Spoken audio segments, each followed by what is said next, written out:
আমাদের আওয়াজ, আমাদের প্রতিবাদ, আমাদের দাবি সংসদের ভিতরে এবং বাইরে সব জায়গায় অব্যাহত থাকবে।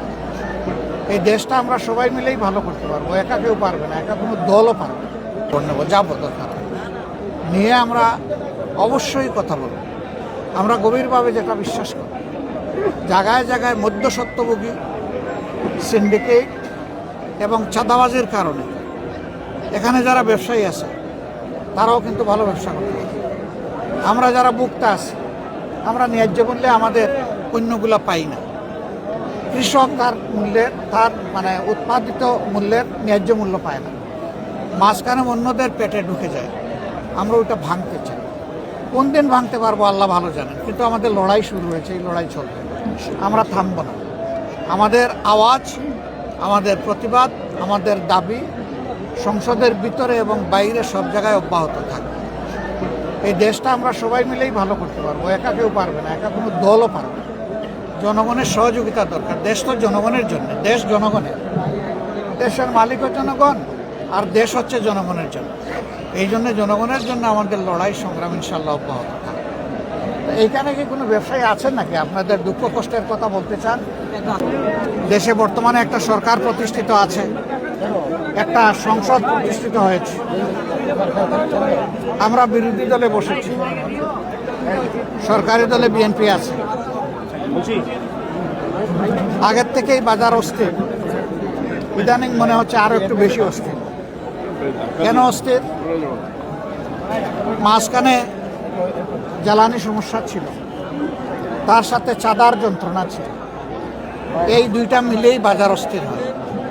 এটাও আমরা জানি যে ঘাটে ঘাটে সিন্ডিকেট, এটাও আমরা জানি এই যে একটা বিশাল আড়ত মার্কেট আছে, এখানে যে দোকানগুলো আছে, দোকানগুলা স্বস্তিদায়কভাবে যারা ব্যবসা করে তারা পায় না। এখানেও দখলদারিত্ব আছে, এখানেও নীরব চাঁদাবাজি আছে, কিন্তু মুখ ফুটে কেউ কথা বলতে চায় না, সবার মুখ চেপে রাখা হয়েছে। কারা করে এই চাঁদাবাজি? আফ্রিকার জঙ্গল থেকে এসে কেউ করে না, এখানেই আমাদের সাথে চলাফেরা করে, উঠা বসা করে, বসবাস করে এই লোকেরা এইগুলো করে।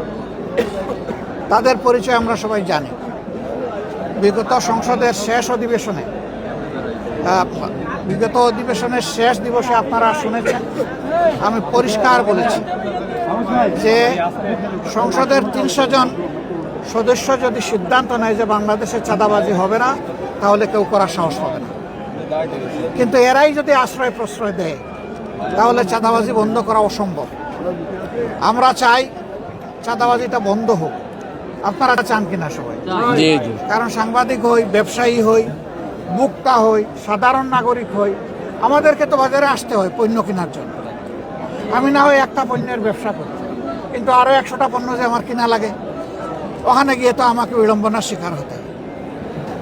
মানুষের না বিশ্বাস, বিশেষ করে স্বল্প আয়ের মানুষ যারা, তাদের অবস্থা এখন বেঁচে থাকাই তাদের জন্য কঠিন হয়ে গেছে। আমাদের নাগরিক দায়িত্ব, জনগণ আমাদেরকে ভোট দিয়েছে, এখানে এই আসনের এমপি সাহেবও আছেন, আমি আছি, আমাদের ঢাকা মহানগরী উত্তরের আমির সেলিমউদ্দিন সাহেব আছেন, আমাদের নির্বাহী পরিষদের সদস্য জনাব মোবারক হোসেন সহ আর অনেকেই আছে। আমরা আজকে মহড়া দিতে আসি, অ্যাকচুয়ালি বাজারটাকে বুঝতে এসেছি।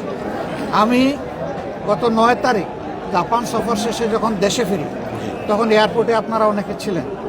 সেখানে একজন বন্ধু প্রশ্ন করেছিলেন, সাংবাদিক বন্ধু, বাজার অস্থির, মানুষের জীবন এখন অতিষ্ঠ হয়ে উঠেছে, আপনারা এই ব্যাপারে কি করবেন, কি বলবেন? আমি বলেছিলাম যে আমি বাজারে না গিয়ে কথা বলব, আমি সেই বাজার দেখতে এসেছি, আড়ত বাজারে এসেছি,